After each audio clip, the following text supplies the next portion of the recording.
কাকো খাই ভৈয়ামলৈ আহিলি তই ফান্দিছে পাপায় হললাই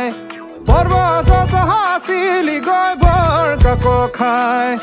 ভৈয়ামলৈ আহিলি তই ফান্দিছে পাপায়